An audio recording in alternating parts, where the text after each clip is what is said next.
কাশ্মীরের পহেলগাঁওতে নৃশংস হত্যাকাণ্ডে নিহত ভারতীয়দের প্রতি শ্রদ্ধা জানিয়ে মাসিক সাহিত্য সভা শুরু করল গোবরডাঙ্গা সেবা ফার্মার সমিতি। 26শে এপ্রিল শনিবার বিকালে অনুষ্ঠিত এই সাহিত্য সভায় নিহতদের পরিবার পরিজনের প্রতি গভীর সমবেদনা জানানো হয়। সমিতির সভাপতি হিমাদ্রি গোমস্তার উপস্থিতিতে এই সভায় সভাপতিত্ব করেন সাহিত্যিক ঋতুপর্ণ বিশ্বাস। এদিন কবি শিক্ষক নিমাই মণ্ডলকে সংবর্ধনা জ্ঞাপন করা হয়। গোবরডাঙ্গা সেবা ফার্মার সমিতির 65তম এই সাহিত্য সভা স্বরচিত কবিতা, গল্প, রম্য রচনা, অনুগল্প পাঠ, নৃত্য, সঙ্গীত ও আবৃত্তিতে সরগরম হয়ে ওঠে। সভা শুরু হয় দাদা ঠাকুর অর্থাৎ শরৎচন্দ্র পণ্ডিতের প্রতিকৃতিতে পুষ্পার্ঘ্য অর্পণের মাধ্যমে। দাদা ঠাকুরকে নিয়ে মনোজ্ঞ আলোকপাত করেন স্বপন কুমার বালা। এরপর কবি শিক্ষক নিমাই মণ্ডলকে সংবর্ধনা জ্ঞাপন করা হয়। গোবরডাঙ্গা সেবা ফার্মার সমিতির পক্ষ থেকে কবিকে উত্তরীয়, পুষ্পস্তবক, মানপত্র, স্মারক সহ নানান উপহার সামগ্রী দিয়ে সম্মাননা জানানো হয়। এই অনুষ্ঠানে কবি প্রদীপ মিস্ত্রির কাব্যগ্রন্থ চাঁদ ও মাটির উদ্বোধন করেন কবি সাংবাদিক পাচুগোপাল হাজরা। উপস্থিত ছিলেন এই কাব্যগ্রন্থের প্রকাশক সৃজন প্রকাশনীর পক্ষে গল্পকার বিষ্ণু সরকার।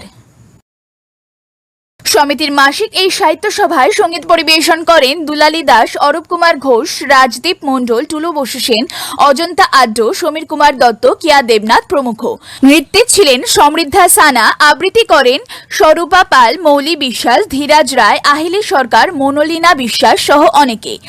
স্বরচিত কবিতা, গল্প, অনুগল্প পাঠ করেন গৌরাঙ্গ দাস, প্রবীর কুমার হালদার, কালীপদ নাথ, কুমকুম মুখার্জি, বিবর দত্ত, নবকুমার বিশ্বাস, কাকুলি রায়, অরুণ অধিকারী, বাকি বিল্লাহ মণ্ডল, কালীচরণ সর্দার, কণিকা বৈরাগী, রুদ্র ভানু, সুদিন গোলদার, অলকানন্দ বসু, জয়শ্রী মিত্র, রঞ্জিত হালদার, বিধানচন্দ্র মণ্ডল, দিশা বিশ্বাস, শ্যামল ব্যাপারী, বাসন্তী দেবনাথ, জয়দেব দত্ত বণিক, শঙ্কর মল্লিক প্রমুখ। এদিন সমগ্র অনুষ্ঠান উপস্থাপন করেন প্রাবন্ধিক বাসুদেব মুখোপাধ্যায়। ক্যামেরায় সুদিন গোলদারের সঙ্গে কাকুলি রায়ের রিপোর্ট, নিউজ প্রতিধ্বনি, গোবরডাঙ্গা।